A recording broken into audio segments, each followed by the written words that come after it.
कक्षा 8 के हमारे सभी विद्यार्थियों का बहुत बहुत स्वागत है।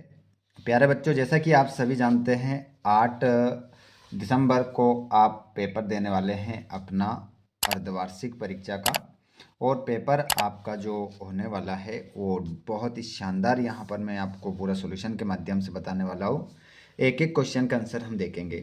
राज्य शिक्षा केंद्र मध्य प्रदेश भोपाल अर्धवार्षिक परीक्षा सत्र 2025-26 का पेपर रहेगा। हिंदी, प्रथम भाषा हिंदी का पेपर रहेगा। पेपर जो बच्चों 60 नंबर का रहता है, आप सभी जानते हैं। कक्षा 8 का 2.5 घंटे में पेपर को आपको हल करना है। चलिए, तो अब बिल्कुल भी हम देर नहीं करेंगे और A to Z क्वेश्चनों के आंसर को हम देखेंगे।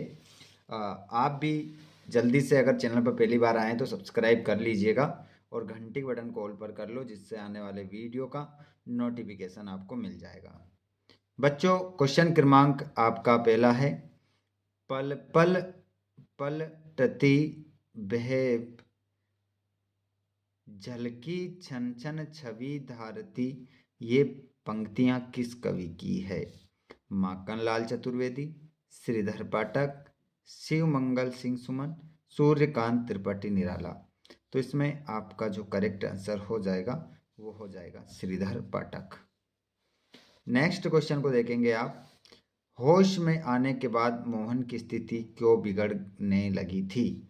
डॉक्टर न मिलने के कारण, सेठ जी को न देखकर, वृद्धा माँ को न देखकर, दवा न मिलने के कारण। वृद्धा माँ को न देखकर। अगले क्वेश्चन को आप देखेंगे बच्चों। सभी क्वेश्चन आपको बिल्कुल संपूर्ण सॉल्यूशन के साथ मिलेंगे। अगला क्वेश्चन है, रियासतों में अंग्रेज सरकार के प्रतिनिधि को क्या कहते थे? बैरिस्टर, पॉलिटिकल एजेंट, दीवान, गवर्नर जनरल। तो रियासतों में अंग्रेज सरकार के प्रतिनिधि को क्या कहते थे? तो पॉलिटिकल एजेंट। आगे हम बढ़ते हैं। अगला क्वेश्चन है आपका, वो है दिए गए शब्दों में से आगत शब्द कौन सा है? तो विचित्र है, निर्भीक है, अद्वितीय है, जायदाद है। तो आगाज शब्द हो जाएगा जायदाद। चिपको आंदोलन से संबंधित है गौरा देवी, अमृता देवी, राजा अभय सिंह, निहाल चंद बिश्नोई। तो इसमें आपका आंसर होगा गौरा देवी। 5 ऑब्जेक्टिव आपके क्लियर हो गए। उसके बाद में यहाँ पर आप देखेंगे खालिस्तान। चंद्रगुप्त द्वितीय को की उपाधि मिली? तो यहाँ पर खालिस्तान में आपका होगा, खालिस्तान में आप लिखेंगे विक्रमादित्य।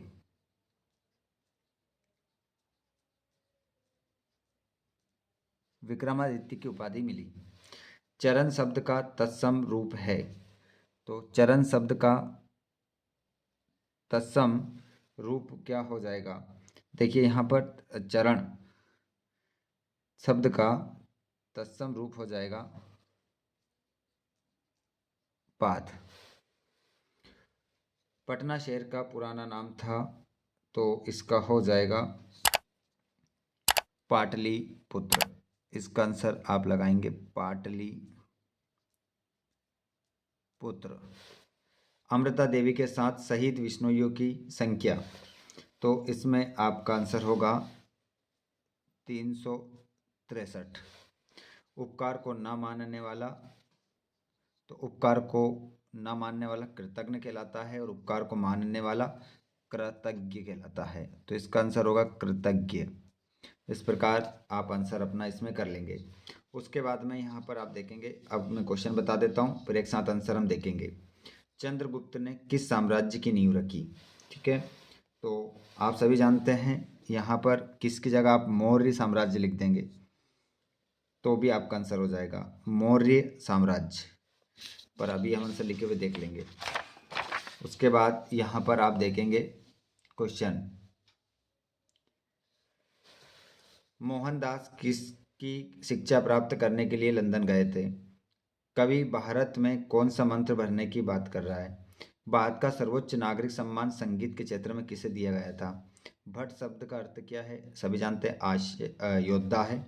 पूजनीय शब्द की सही वर्तनी होगी, तो इसका मैं बता दूंगा अभी। यहाँ पर 17वां आंसर, यूरोपीय गोरे भारतीयों को काला कूली कहकर क्यों पुकारते थे?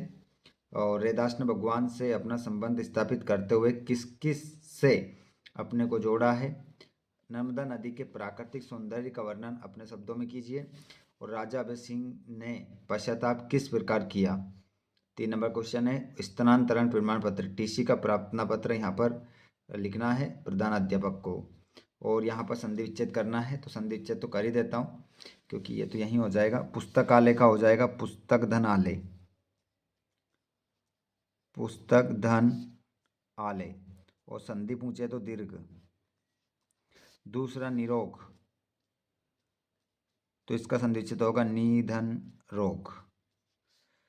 संधि पूछे तो व्यंजन। सूर्योदय का देखेंगे हम, तो इसका होगा सूर्यधन उदय, सूर्यधन उदय। इस प्रकार हो जाएगा सूर्योदय। ठीक है, तीनों का हो गया। यहाँ पर गुण संधि, व्यंजन संधि, दीर्घ संधि। उसके बाद में अगले क्वेश्चनों को हम देखें। सभी क्वेश्चन को हम हल करेंगे, बिल्कुल A to Z आंसर बताऊंगा।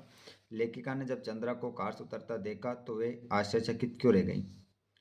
और निम्नलिखित पंक्तियों का आशय स्पष्ट कीजिए।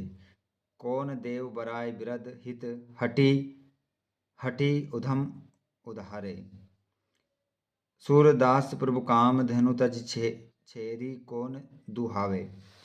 और यहाँ पर एक अपठित गद्यांश है, जिसको पढ़कर नीचे दिए गए प्रश्नों के आंसर देना है। ठीक है, तो यहाँ पर इन सभी के आंसर में लिखे हुए आपको बताऊंगा। ठीक है, भारत में परिवार को क्या माना गया है? आ बा सा दा या। और यहाँ पर वृक्षारोपण, मेरा प्रिय खेल, पुस्तकालय का महत्व। इनमें से किसी एक विषय पर निबंध लिखना। चलिए अब आंसर की हम बात कर लेते हैं। आंसर पूरा हल हम कर लेते हैं। जितने भी दोस्त क्लास में जुड़े हुए हैं, चैनल को सब्सक्राइब नहीं किया हो तो चैनल को ज़रूर सब्सक्राइब कर लीजिए, क्योंकि यहाँ पर आपके लिए आंसर लेकर आ रहे हैं संपूर्ण, पूरे A to Z आंसर आपको मिलने वाले हैं।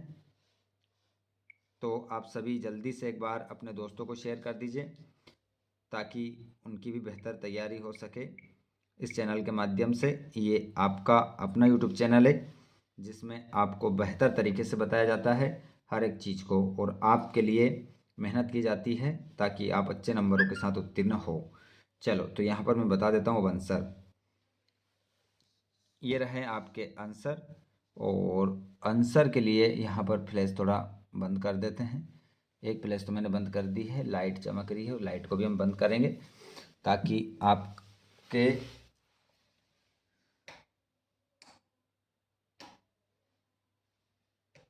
हाँ, तो यहाँ पर बिल्कुल लाइट जो है वो बंद हो चुकी है और हमें यहाँ पर क्लियर नज़र आ रहा है। अभी और इसको मैं बड़ा कर देता हूँ, जूम कर देता हूँ ताकि आप हर एक प्रश्न को अच्छे से लिख सको। ये पहला क्वेश्चन है, चंद्रगुप्त ने किस साम्राज्य की नींव रखी? तो मौर्य साम्राज्य की। 322 ईसा पूर्व में नंद वंश के अंतिम शासक धनानंद को पराजित कर मौर्य साम्राज्य की नींव रखी। क्वेश्चन नंबर 12 का आंसर, मोहनदास किसकी शिक्षा प्राप्त करने के लिए लंदन गए? वकालत, मतलब बैरिस्टर। महात्मा गांधी मोहनदास 1888 में वकालत या कानून की शिक्षा प्राप्त करने के लिए लंदन गए थे। ये 13वां वाला क्वेश्चन का आंसर, कवि भारत में कौन सा मंत्र भरने की बात कर रहा है? तो इसका आंसर आप देखेंगे स्वतंत्रता। ये प्रश्न नंबर तो किसी कविता पर आधारित है जिसका संदर्भ कवि ने दिया गया है। सामान्यतः कवि भारत में स्वतंत्रता और एकता नवजागरण का मंत्र भरने की बात कर रहा है। भारत का सर्वोच्च नागरिक सम्मान संगीत के क्षेत्र में किससे दिया गया? तो MS सुब्बुलक्ष्मी।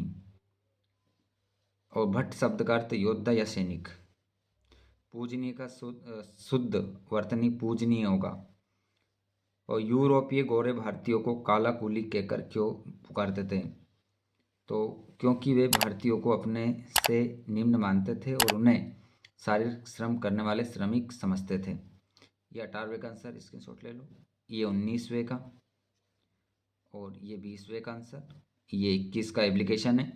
जहाँ जहाँ आपको निर्देश दिया गया है, जैसे स्कूल आप अपना नाम लिखेंगे अपने स्कूल का, या आप अपने शहर का नाम लिख देंगे तो आपके हिसाब से एप्लीकेशन बन जाएगी। यहाँ पर आप अपनी कक्षा का नाम लिख लें और यहाँ पर आप अपने शहर का नाम लिख देना, ठीक है, और इस प्रकार एप्लीकेशन लिख देना। फिर यहाँ पर आप अपना नाम, यहाँ आपकी कक्षा का नाम और आज की दिनांक लिख देना यहाँ। उसके बाद में 23वें क्वेश्चन का आंसर, क्वेश्चन हम पढ़ चुके हैं, ये आंसर का स्क्रीनशॉट ले लो, जल्दी से ले लो सभी। और ये 24वें का आंसर और 24वें का अथवा वाले का आंसर। ये 25वें का जो अपठित गद्यांश था, पहले का आंसर हो जाएगा भारत में परिवार को क्या माना जाता है, सामाजिक इकाई। संयुक्त परिवार में कौन कौन रहते हैं, दादा दादी चाचा चाची माता पिता और बच्चे। और ये क्वेश्चन था आपका, संयुक्त परिवार में बच्चों में कौन से गुण आते हैं, अनुशासन सेवा भाव और सहयोग की भावना। एकल परिवार से क्या लाभ है, सुविधा। और ये रहा आपका वृक्षारोपण के ऊपर निबंध। ये रहा पूरा, अच्छा स्क्रीनशॉट ले लो, पढ़ लो और व्यवस्थित अच्छे से लिख कर आना है आपको, ठीक है। तो इस प्रकार आपका जो पेपर है वो पूरा यहाँ पर बन जाता है। हमने A to Z क्वेश्चन का आंसर देख लिए हैं बच्चों। आपको अगर वीडियो अच्छा लगा हो तो वीडियो को लाइक कर देना, अपने दोस्तों को भी शेयर कर देना, ताकि उनको भी वीडियो मिले और वो भी बेहतर तैयारी अपनी करें और अच्छे नंबरों के साथ उत्तीर्ण हो। चलिए तो मिलते हैं हम नेक्स्ट क्लास में, तब तक के लिए सभी को जय श्री राम।